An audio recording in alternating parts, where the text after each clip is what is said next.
मंगलम भवान वेदो मंगलम गौतमोहणि मंगलम कुंद कुंदाद्यो जयतनो सुमंगलम सर्वमंगल मांगल्यम सर्वकल्याणकारकम प्रदानं सर्वधर्माणां जयं जयतु सनातनं वन्दे भगवान की जय। दासान गिरवाणी माता की जय। गुरुनाम मुरादास महाराज की जय। आचार्य विद्यासागर महाराज की जय। निया पंडित निया महाराज की जय। ऐसा परम धर्म की जय।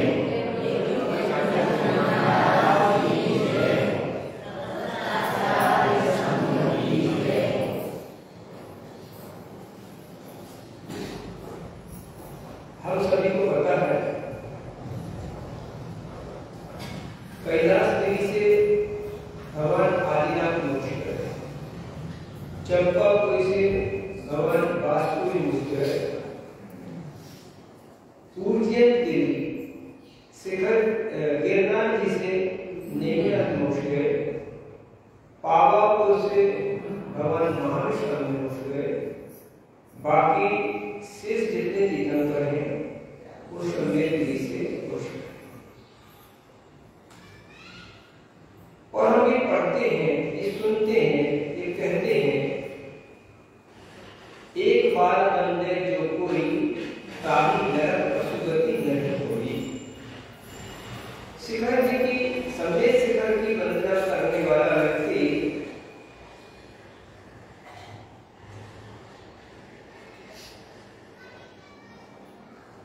नरक पशुगति आदि को नहीं चाहता। ये शिखर जी की तो महिमा है ही, लेकिन उन सब शिखर जियों की महिमा है, उन सब शिखर जियों की महिमा है जहां जहां पर सिद्ध क्षेत्र है। उन सब जिन बिंबों में ये महिमा है, जिनके दर्शन करने मात्र से हमारे नरक पशुगति छूट जाती है। क्योंकि सम्यक दर्शन के भाव से यदि आपने देव दर्शन किए हैं तो आपको नरक पशुगति नहीं होगी। ये क्षेत्र की महिमा नहीं है, सम्यक दर्शन की महिमा है। क्षेत्र की महिमा अलग है और सम्यक दर्शन की महिमा अलग है। मतलब कोई क्षेत्र विशेष की महिमा तो अलग है, लेकिन ये सम्यक दर्शन मात्र की महिमा है कि अगर कोई व्यक्ति सम्यक दर्शन के परिणाम से, कर्म निर्जरा के परिणाम से, मुक्ति के परिणाम से, सात तत्वों के सिद्धांत पर सिद्धांत रखकर, जिन शासन पर सिद्धांत रखकर अगर कहीं से भी कहीं की भी वंदना करता है तो उसे नरक पशुगति का बंध नहीं हो सकता।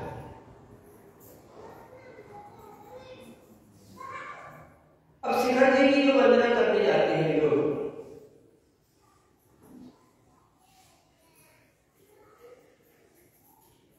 यह क्षेत्र वंदना हमारे यहाँ लिखी है, वो क्षेत्र वंदना इसलिए ली है कि अगर हम क्षेत्रों की वंदना नहीं करेंगे तो एक तो हमें अपने इतिहास का ज्ञान नहीं होगा,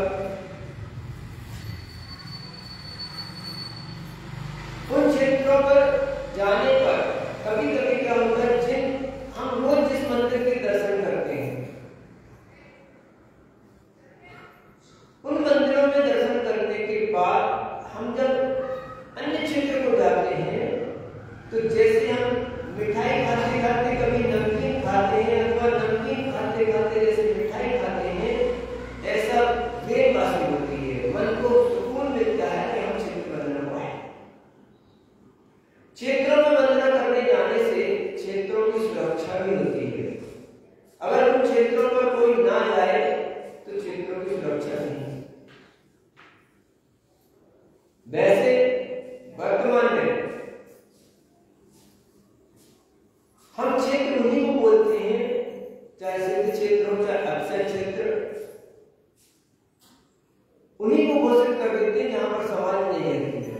अभी ये मंदिर मंदिर कहलाता है। जब यहाँ से समाज कदाचित चली जाए, विघटित हो जाए, मंदिर मात्र रह जाए तो कहने लगता है क्षेत्र, छिंदवाड़ा क्षेत्र। वो मंदिर आपका पुराना मंदिर, जूना मंदिर, वो क्षेत्र जैसा हो गया। उधर धर्मशाला वगैरह बना दी, क्षेत्र कराने। क्यों? अब समाज नहीं है। तो क्षेत्र की परिभाषा ये नहीं है। क्षेत्र वो है जहां से तीर्थंकरों के 5 कल्याण आदि हुए हैं, वो क्षेत्र वंदना कहलाती है।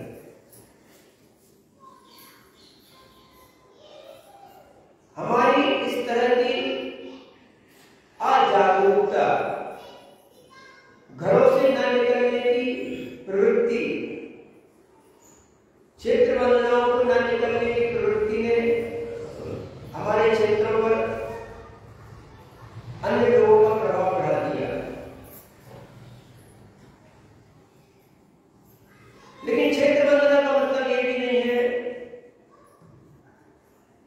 कि घर के देव लगाएं, बाहर बाकी पूजन करें।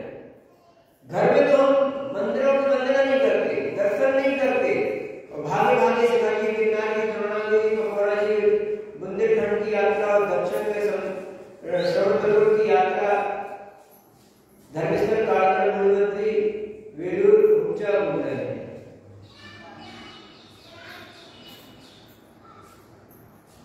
यदि आप घर के मंदिरों में दर्शन कर रहे हैं, पूजन अभिषेक कर रहे हैं, स्वाध्याय कर रहे हैं, तो अपने इस परिणाम को विशुद्ध बनाने के लिए अथवा थोड़ा सा परिवर्तित करने के लिए हम क्षेत्र वंदनाओं को निकलते हैं, निकलना चाहिए।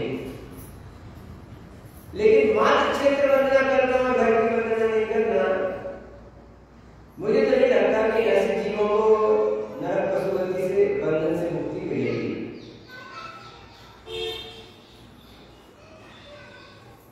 ये घर के लोगों को आप समझ नहीं सकते कि जिस समय प्रवचन होता है उसी समय बच्चों को प्रेरित करना, और आप भी सुनते रहते हैं, थोड़ा समझना चाहिए। अब क्या होता है, अब जो लोग शिखरजी जाते हैं, जो लोग गिरनार जाते हैं, जो लोग बाबापुरी जाते हैं, जो लोग मंदारगिरी आदि जा रहे हैं, अगर आप जाते हैं तो क्षेत्रों पर कब्जा हो रहा है, और आप नहीं जाते हैं तो भी क्षेत्रों पर कब्जा हो रहा है। आपके जाने से क्षेत्रों पर कब्जा कैसा हो रहा है?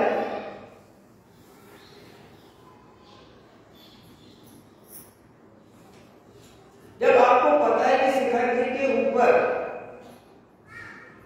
चरण पादुकाएं बनी है, चरण चिन्ह बने हैं, उन चरण चिन्हों पर 2 किलोमीटर 4 किलोमीटर ऊपर पहाड़ पर समाज के द्वारा कोई निर्माण के द्रव्य को इकट्ठा करने की कोई व्यवस्था नहीं है। वहां कोई माली पुजारी नियुक्त नहीं है, तो आप लोग वहां पर जाकर चावल, द्रव्य, नारियल, सिल्वर, यहां तक कि रुपया, पैसा, चांदी, सोना क्यों चढ़ाते हैं? वो चांदी, रुपया, पैसा चढ़ाना ही हमारे मंदिरों पर कब्जा करने का साधन बना है। उन द्रव्य का क्या होगा? उसकी साफ सफाई कौन करेगा? और साफ सफाई के नाम पर गांव के लोग वहां जाकर कब्जा करके बैठ जाते हैं, वो उसको अपना एक आजीविका का साधन समझ के बैठ जाते हैं। इसीलिए आप जो भी द्रव्य चढ़ाना चाहते हैं वो नीचे मंदिरों में चढ़ा दीजिए, नीचों की धर्मशाला में चढ़ा दीजिए। जो पैसा आपको दान देना है वो तीर्थ क्षेत्र रक्षा कमेटी का जो कार्यालय है उसमें दे दीजिए, अथवा आप जिन मंदिरों से, जिन धर्मशालाओं से जुड़े हैं या जिनमें आपकी श्रद्धा विश्वास है, आप वहां दे दीजिए। लेकिन चरणों के ऊपर पैसा चढ़ाना, चावल चढ़ाना, नरियल चढ़ाना, अगरबत्ती चढ़ाना,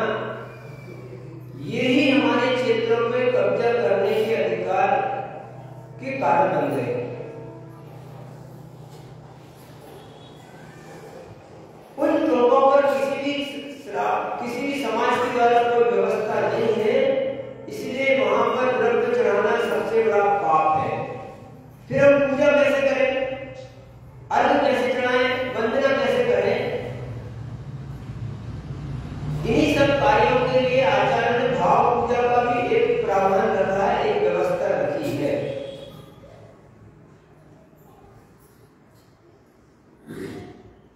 यदि आप भाव पूजा से महावंदना कर लेते हैं तो आपको वहां वही पुण्य प्राप्त होगा जो आप द्रव्य चढ़ाने से कर रहे हैं। कदाचित आपके द्रव्य चढ़ाने से हमें भी लगता है आप पाप का बंधन कर रहे हैं, क्योंकि कुछ क्षेत्र हमारे दूसरों के आधिपत्य में, दूसरों के कब्जे में, दूसरों के स्वामित्व में जा रहे हैं। चाहे गिरनार की हो, चाहे शिखर की हो, इन सभी क्षेत्रों पर यही बात हो रही है कि उन द्रव्यों को व्यवस्थित करने की समाज द्वारा कोई व्यवस्था नहीं है और वो द्रव्य दूसरे लोग आगे बैठ जाते हैं, इसलिए वहां पर दूसरे लोग, अब उन लोगों को अगर वहां से हटाना है तो वो ये समझते हैं कि मेरी आजीविका पर, मेरे पेट पर लात मारी जा रही है, इसलिए लोग वहां से हटना नहीं चाहते। और कदाचित आप उन्हें हटा नहीं सकते क्योंकि आप बाहरी हैं और वो वहां के रहवासी हैं। इसलिए कोशिश ये होनी चाहिए कि वहां पर द्रव्य चढ़ने ही नहीं चाहिए। दूसरा काम आप जो कर रहे हैं,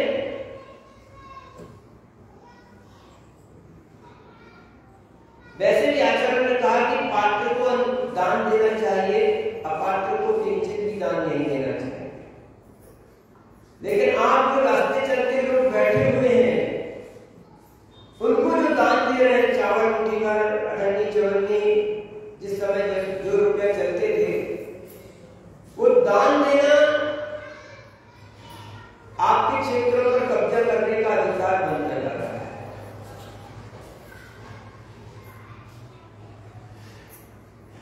तीसरी बात, जो लोग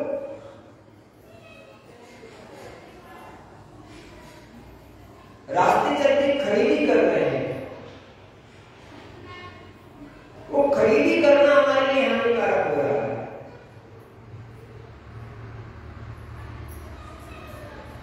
उनका व्यवसाय चलता है, आपने देखा होगा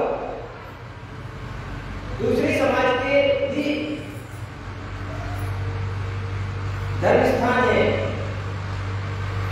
उन धर्म स्थानों पर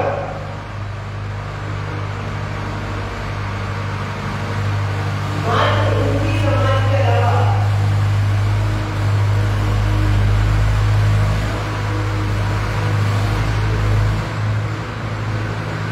वो भी सर्टिफाइड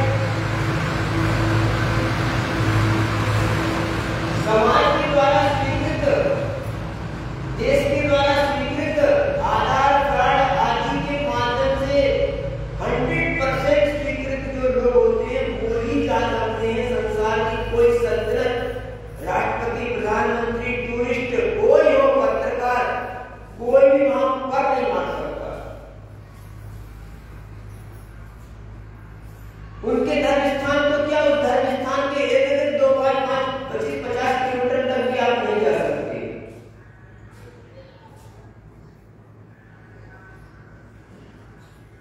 खरीदी हो, बिक्री हो, कुछ भी हो, उनके साफ हो, सफाई हो, कुछ भी हो, उनके समाज के द्वारा ही होती है। लेकिन हमने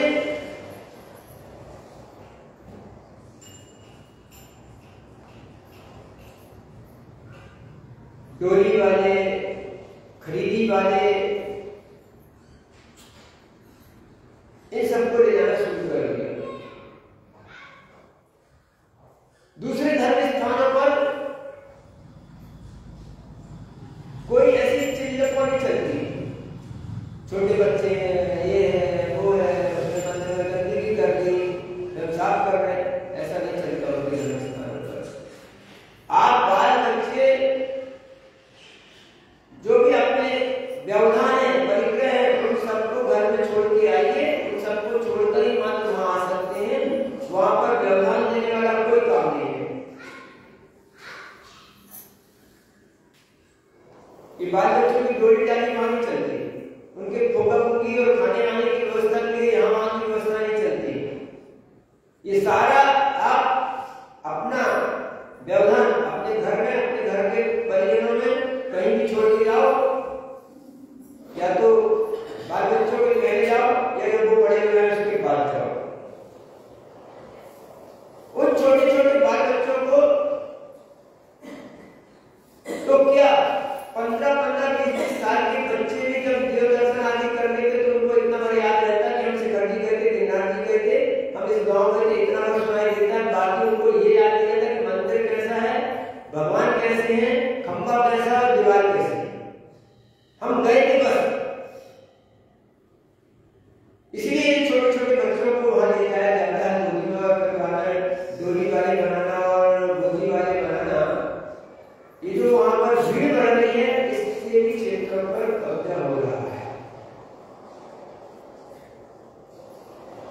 अपने जमाने में लोग तो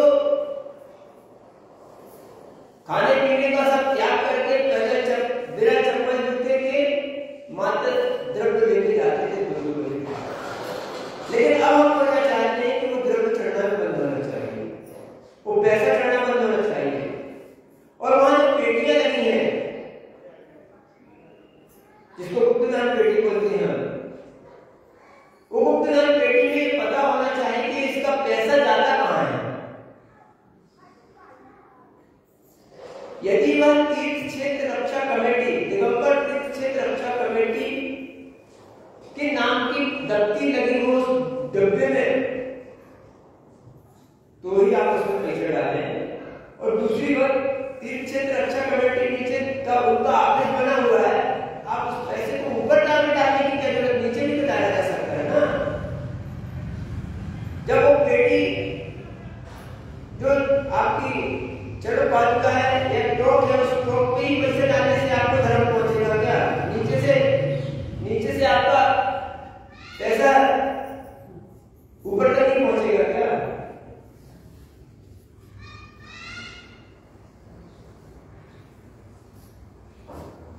दूसरी बात, आप लोगों ने जैसे शिखर जी को व्यापारिक क्षेत्र बना दिया, घड़ी, अंगूठी, ये वो, चैन, पट्टा, कपड़े, जुबान, उसको धर्म क्षेत्र की अपेक्षा से उसको मॉल बना दिया है। ये मॉल ने भी वहां भीड़ भाड़ बढ़ा दी है। क्षेत्र में रह गए हैं, टूरिस्ट प्लेस हो गए हैं, शानदार होटलें हैं, शानदार धर्मशालाएं हैं, शानदार खाने पीने की व्यवस्था है, जमाने के ऐशो आराम की जो व्यवस्थाएं वहां बढ़ती जा रही है, आप उसे स्वीकार कर रहे हैं, ये क्षेत्रों पर कब्जे करने के साधन हो रहे हैं।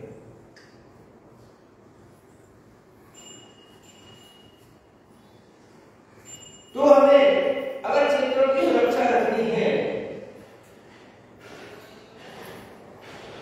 और जो हमारे स्वयंसेवक दल हैं, वीर सेवा दल जैसे दल हैं, एक व्यक्तिगत नाम नहीं ले रहा हूं, जहां नाम ऐसे सेवा दल हैं, उन सेवा दलों की वहां पर ड्यूटी लगनी चाहिए। आप पंचकरण पूजा, सिद्ध चक्र मंडल ध्यान आदि में तो ड्यूटी देते हैं, और ड्यूटी कैसे देते हैं वो हमने प्रवचन में आपको बोल दिया। लेकिन इस बात की ड्यूटी टॉप पर होना चाहिए, पूरे रास्ते पर होना चाहिए कि कोई व्यक्ति अनैतिक रूप से यात्रियों को परेशान तो नहीं कर रहा, जोर जबरदस्ती तो नहीं कर रहा। ये धर्म पर मर मिटने वाली बातें हैं। धर्म में मर मिटने वाली बात पेट बनाने से, दही उठाने से, रोटी खिलाने से, भोजन पानी कराने से और बच्चों की चौकीदारी करने से नहीं है।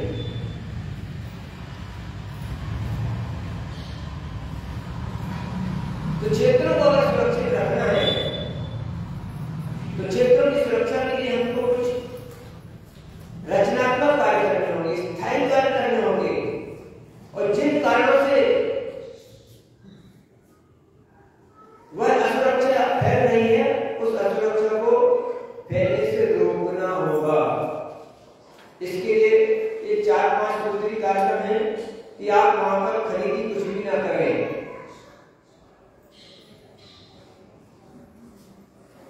वहां दान ना दें, वहां डोली,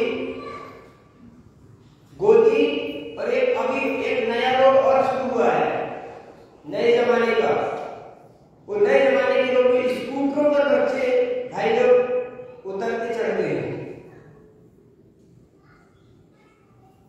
और वो ट्रिप लगाने के चक्कर में कि 3-4 ट्रिप मेरी जल्दी से हो जाए, इस चक्कर में बहुत तेजी से गाड़ियां चला रही हैं। ऐसा सुनने में आया है। इस भाव में तो मेरे दर्शन नहीं हुए हैं, सिर्फ फोटो में ही मैंने दर्शन किए हैं। लेकिन जो सुन रहा हूं उससे मन व्यथित है, दुखी है, आकुलित है।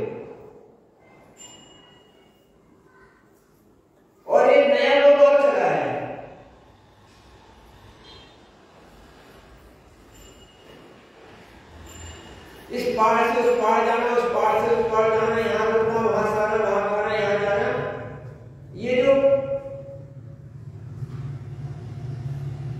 क्रिकेट के रन के माफिक स्कोर बढ़ाया जा रहा है। हमने 168 दर्शन कर लिए, हमने 150 दर्शन कर लिए, ये स्कोर कार्ड चल रहा है। और उस स्कोर कार्ड में पर्वत के ऊपर रहते हुए शरीर की सारी व्यवस्थाएं पूरी की जा रही है। जंगल से जाना, खाना पीना, ये करना, तो क्षेत्र की जो अशुद्धता बढ़ाई है इस दौड़ धाप में बढ़ाई है। और जो कदाचित टोली से जाते हैं, कदाचित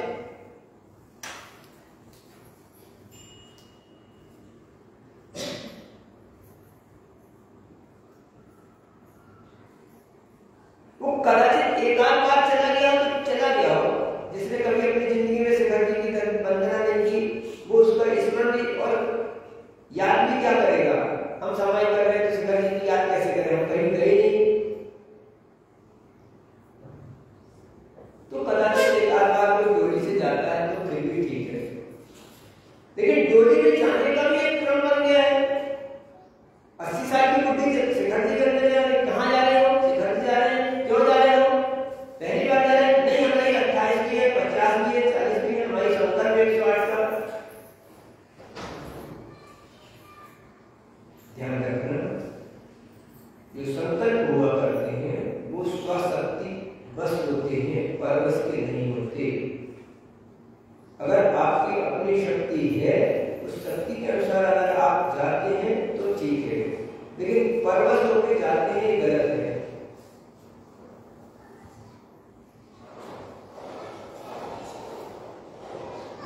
और इसे धंधा बना दिया है। भाई जी को पेंशन मिलती है, भैया जी लड़के बच्चे सक्षम हैं, लगा 5,000 10,000 छोड़े आप शिखर जी हो।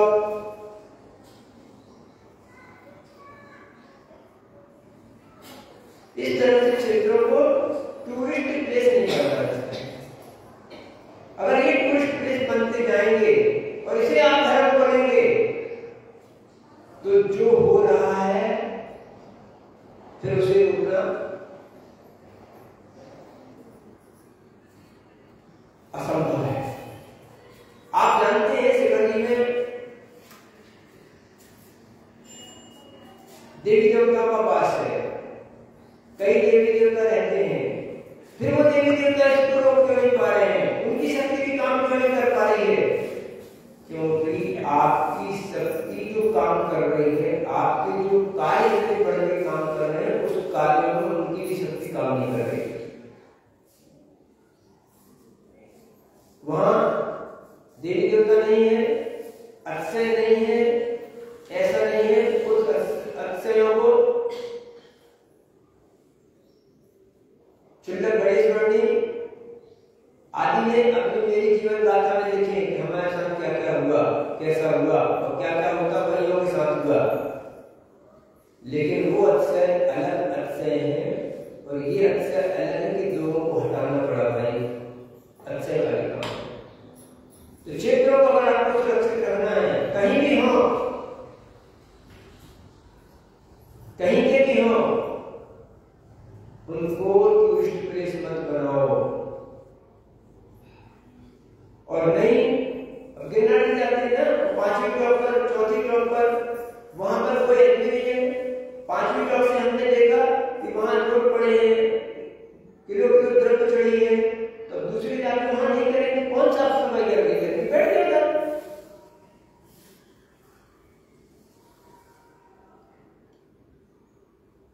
तो यह हमारे जीवन में घातक हो रहा है। इसलिए बंधुओं, अगर आपको क्षेत्रों की सुरक्षा चाहिए है, क्षेत्रों को बनाए रखना चाहिए है, और एक और काम चला है व्हाट्सएप आदि के माध्यम से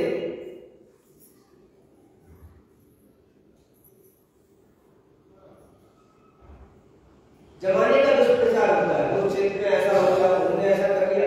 अरे भाई, उसको गोपनीय रखना चाहिए। तो सबको चला के दूसरों को तब उसके लिए आगे प्रोत्साहन दे रहे हो। वहां ये लिख दिया, वहां वो लिख दिया, दूसरे लिख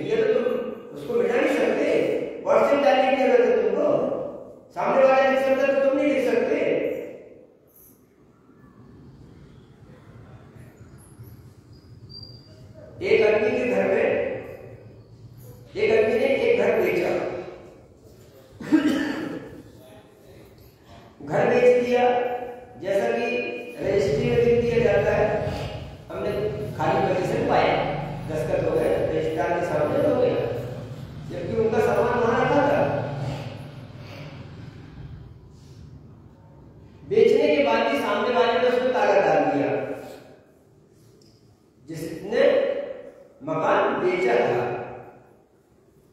अब वो जो आदमी था दूसरे जिसने खरीदा वो रोते थे, अरे उसने हमारा घर में ताला डाल दिया, उसने हमारे घर में ताला डाल दिया।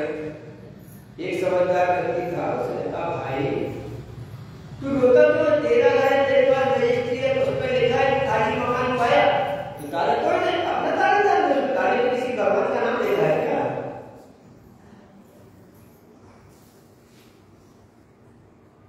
इसी तरह से मान लो कोई कहीं कुछ लिख देता है, आके कुछ लिख दे तो आप उसे लिखा रहना देंगे? अरे हमारा मंदिर है, हमारी जगह है, हमारे स्थान पर कोई कुछ लिख दे तो हम उसको बिठा नहीं सकते क्या? रोने के लिए किसी के पास जाने की क्या जरूरत है और उसका व्हाट्सएप डालने की क्या जरूरत है?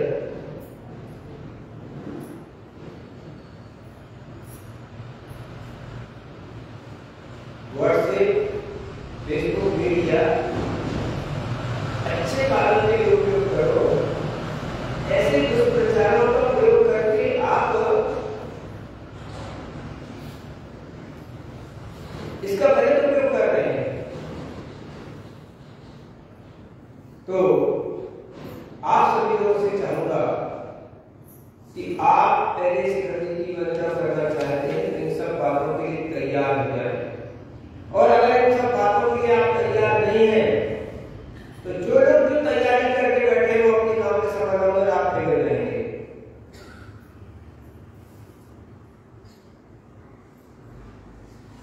क्षेत्र योजनाएं बहुत जरूरी है हमारे लिए, इतिहास को सुरक्षित रखने के लिए जरूरी है हमारे। हम नहीं तो कैसे बताएंगे कि जैनों के शिक्षक कौन से थे,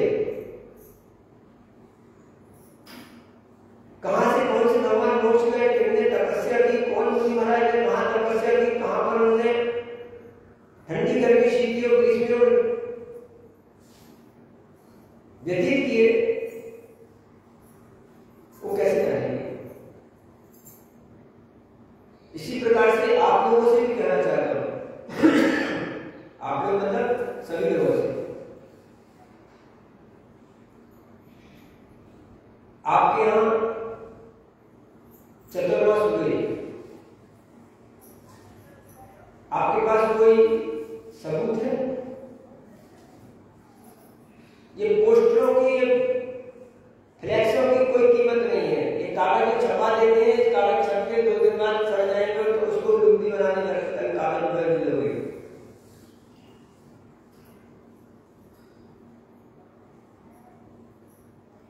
वो गांव जो झूला गांव है, वो झूला गांव पहले कहां था? एक नया मंदिर बनाइए, आपके पास सबूत है कोई कि वो पुराना गांव था, ये नया है?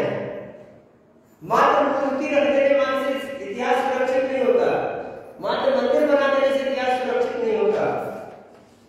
इसकी इबारत होनी चाहिए, इसका शिलालेख होना चाहिए, इसका उल्लेख होना चाहिए कि पहले गांव वहां था, बाढ़ के आने से सन इसके बाद ये मंदिर नया बना, उस समय उधर पर इतने घर की समाज थी, आज इधर इतने घर की समाज है। इस गांव में रहते हुए इतने इतने मुनि महाराजों का चातुर्मास हुआ, इन महाराजों का प्रवास हुआ, इतने महाराज आए या गए?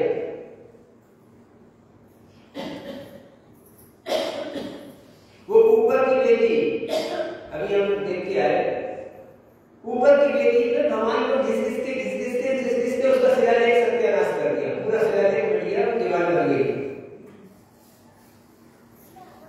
हम मूर्तियों को स्थापित करते हैं, मूर्तियों को रखते हैं तो इतनी सीमेंट लगा देते हैं कि उसमें जो लिखा हुआ लिखा पड़े वो सब मिट जाती है। वो शिलालेख है, पत्थर नहीं है। और अभी वो मूर्तियों का भारी पीतल की भारी भारी मूर्ति है, और ये 2-2 रोटी 1 रोटी खाने वालों से मूर्ति उठती नहीं, बस ऐसे खिसकाते उसका शिलालेख पूरा खत्म हो गया। कुछ दिन बाद वो चिन्ह भी आदिनाथ भगवान का मिट जाएगा।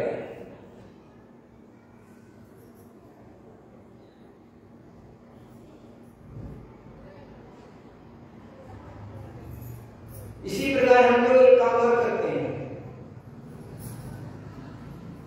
कोई मूर्ति खंडित हो गई, उसको चद्दर में लपेटो, नदी में सिरा दो।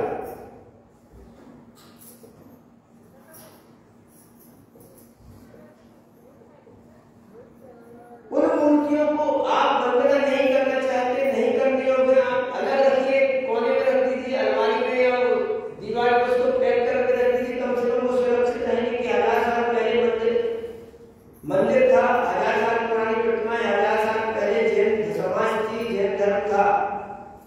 ये पुरानी मूर्ति खंडित होकर उनको नदी में सिरा देना और फिर बाद में नई प्रतिमा रख देना, तो आपकी प्राचीनता का क्या सबूत है? और कदाचित कोई मूर्ति थोड़ी सी उंगली से नाक से खंडित हो गई, उसको चद्दर में लपेट के पानी में डाल दिया, 2 महीने बाद, 4 साल बाद, 10 साल बाद तो वही रेत खोदने वाले को या किसी को मिल गई तो फिर वो अक्सर गाड़ी खत्म हो जाती। अभी अपूज्य चीज जिसको चद्दर में लपेट के तुमने नदी में सिरा दिया है या किसी दीवार में रख दिया, और जब खोदने खाने से वो प्रतिमा निकल गई, हाँ जमीन के अंदर से प्रतिमा निकली, अक्सर गाड़ी प्रतिमा, उसका बड़ा भारी मंदिर बनवा देंगे। जो अपूज्य करके छोड़ दी थी वो आज अच्छे कार्य हो गई। और आज ऐसी प्रतिमाएं जिनको लेप करा के कहीं गुड़ से, कहीं शक्कर से, कहीं सीधे से जोड़ के पूज रहे हैं, और कहीं ऐसा है कि जरा से नाखून टूट गया, जरा से उंगली टूट गई, जरा से बाल टूट गए, खंडित हो गई, पूजी नहीं हो सकता। हम अपने इतिहास को इसी तरह अपने हाथों में डाल रहे हैं। अगर आपको प्रतिमा को पूजना नहीं है, आप पूजना नहीं चाहते, खंडित मानते हैं, तो उन्हें म्यूजियम में रखवा दीजिए, कहीं एक स्थान पर रखवा दीजिए। जो मंदिर के शिखर आदि होते हैं, शिखर के ऊपर जो भंडुरियां वगैरह बनी रहती हैं, आप उधर रख दीजिए, लेकिन उनको फेंकना नहीं चाहिए। ये हमारे इतिहास को नुकसान पहुंचा रहे हैं।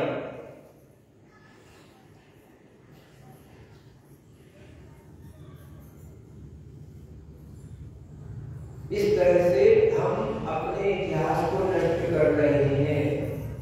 इसी तरह हम अपने इतिहास को इस तरह से भी नष्ट कर रहे हैं। बहुत सी पुस्तकें हैं, और पुस्तकें हैं गल गई, उठाई, एक पन्ना ऊपर का फटा, एक पन्ना नीचे का फटा, उस पर जुत्ती बना के डाल। अरे भाई, यदि हमारे पास मान लो हमारे मंदिर, हमारे घर का दस्तावेज है, हमारा रजिस्ट्री है, अगर वो खराब हो गई है तो रजिस्ट्री खराब होने पर उसकी कोई फोटो कॉपी, कोई दूसरी नकल आप तैयार करके भी नहीं करते।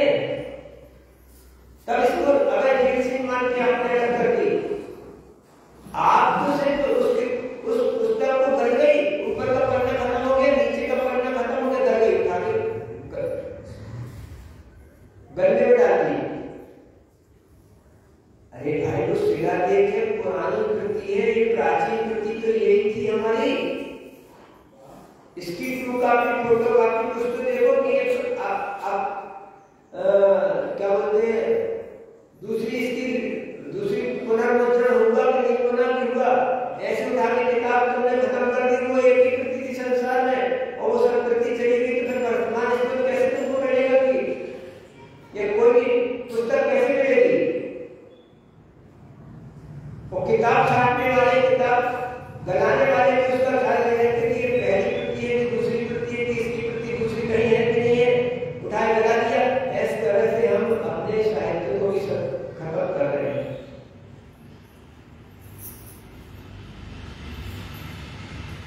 तो ये कुछ ऐसे काम हो रहे हैं जो हमारे लिए बाधक है, हमारे लिए हानिकारक है।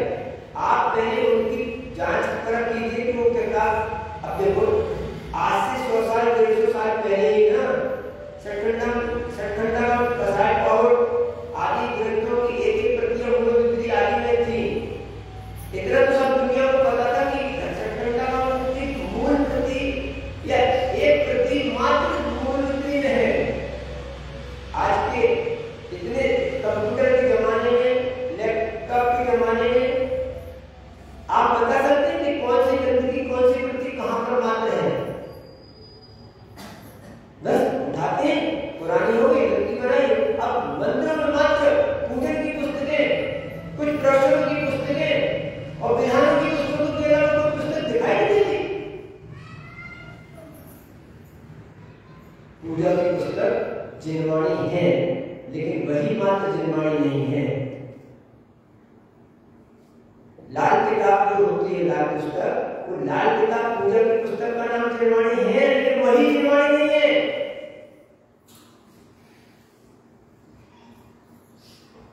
प्रथमानी प्रणामी चरणानी द्रव्याग्रह ये जिनवाणी है। आचार्य गुप्त की पुस्तक तो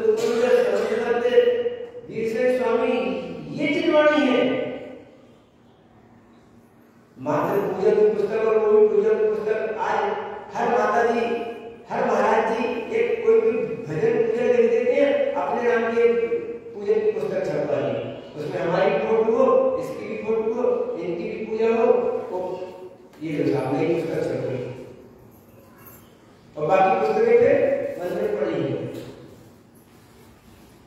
जो प्राचीन भजन गावनी आदि थी वो सब खत्म, तो नई नई पुस्तकें, नई नई पूजा की पुस्तकें, नई नई विधान की पुस्तकें, हर महाराज जी, माता जी, भैया जी, वो नई नई विधान, नए नए पूजन रचनाएं और किताबें छप रही हैं। और दानदाता उसमें दान देते हैं और घरों घर मंदिर में रोज नई नई पुस्तक आती है। बाकी पुस्तकें जो हमारे मूल आगम ग्रंथ के जिनको हम बोलते हैं प्राचीन है, मूल आगम मतलब प्राचीन ग्रंथ है, उनकी प्रतियां, उनके ग्रंथ हमें दिखाई नहीं देते। जिन विद्वानों ने, पंडितों ने मेहनत करके उन पर शोध थीसिस और प्राप्त भूमिकाएं लिखी, वो कोई प्राप्त नहीं होती।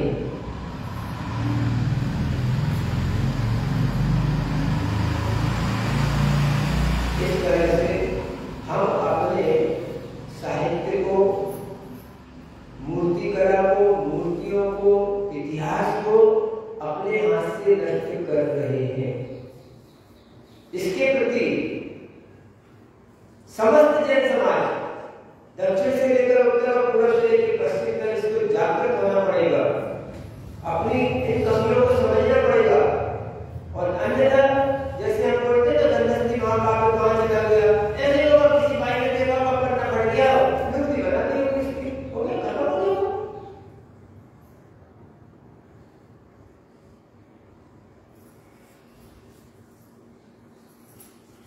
तो आप अपने क्षेत्र की रक्षा के प्रति, मूर्तियों की रक्षा के प्रति, इतिहास की रक्षा के प्रति, शास्त्रों की रक्षा के प्रति और कदाचित अपनी परंपराओं की रक्षा के प्रति जागृत होना चाहिए। हमारा ये जो आधुनिकीकरण है वो धर्म का आधुनिकीकरण कर रहा है। धर्म का आधुनिकीकरण, एक बार और बता रहा हूं, आज जो एक परंपरा चली है, हर चीज को स्कैन करो, इंटरनेट पर डाल दो, हर चीज को स्कैन करो, यूट्यूब पर डाल दो। ध्यान रखना, ये जो युद्ध की बातें इस समय छा रही हैं, ये स्टार वार्स अगर आदि हुआ और ये मान लो जो इंटरनेट आपका डाउनलोड नहीं होता, अगर वो फेल हो जाएगा तो सारा जितना साहित्य आपका तुमने इंटरनेट पर डाला था सब खत्म हो जाएगा। इनकी उम्र जिंदगी शाश्वत नहीं है। जब कभी भी ये सिस्टम बिगड़ा, ये सिस्टम खत्म हुआ, आपने जितना जितना सामान, जितना साहित्य इंटरनेट पर डाउनलोड कर रखा है और अपने आप को सुरक्षित समझ रहे हैं, तो सीधे एक बार में ठप हो जाएगा, एक बार में। क्योंकि ये दूसरों के आश्रित थे, अमेरिका, रूस आदि देशों के आश्रित थे और इन पर अटैक होता है, इन पर हमला होता है, इनके सिस्टम पर हमला होता है। देखिए ना, एक दूसरे के पैसे इधर से उधर हो गए, वो इसके सिस्टम को बंद कर रहा है, तो ये सिस्टम कभी भी फेल हो सकता है। और ये सिस्टम पर फेल होने पर आपका जितना साहित्य, जितना ग्रंथ पुराण है, वो एक बार में पूरा खत्म हो जाएगा, डिलीट हो जाएगा।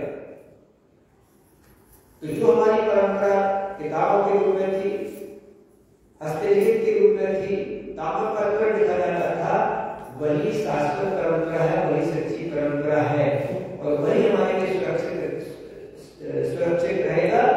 ये जो इंटरनेट, हाँ ये बात अलग है, इंटरनेट सिर्फ इसके लिए काम जाता है कि इधर से वहां तक कोई किताब भेजनी है, वहां से कोई किताब यहाँ लानी है, लाने ले जाने में जो श्रम होता है, उस श्रम से बचने के लिए ये साधन अच्छे कदाचित, लेकिन मूल कृतियों को सुरक्षित रखने के लिए नहीं है।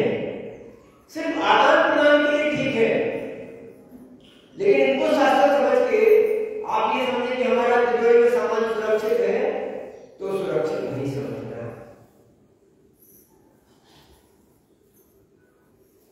तो आप अब कभी क्षेत्र वंदना को जाए, शेखर जी आदि को जाए, हमने आपको जो सलाह मशवरा दिया है, अगर इसमें थोड़ी सी किंचित भी कमी हो तो भले आप पालन न करें, लेकिन अगर आपको लगता है कि हमने आपसे कुछ मुद्दे की बात की है, दमदार बात की है, तो उसको दमदारी से ही और भरसक प्रयास के साथ उसे पालन करना चाहिए। अन्यथा आपके क्षेत्र जाने से कौन रोक पाएगा ये मुझे समझ में नहीं आता है बंधु। इसीलिए आप इस बात का ख्याल करें और आगे से जो भी व्यक्ति कदाचित यहाँ से शिखर की गिरनार या किसी भी क्षेत्रों को जाता है तो इन सलाहों का ख्याल रखेंगे तो ही हमारे क्षेत्र बचेंगे। अन्यथा हम नहीं समझते कि हमारी क्षेत्रों की सुरक्षा, शास्त्रों की सुरक्षा और मूर्तियों की सुरक्षा कैसे होगी। जो हमने आपको सलाह दी इसका पालन करें इन्हीं भावना से। बोलिए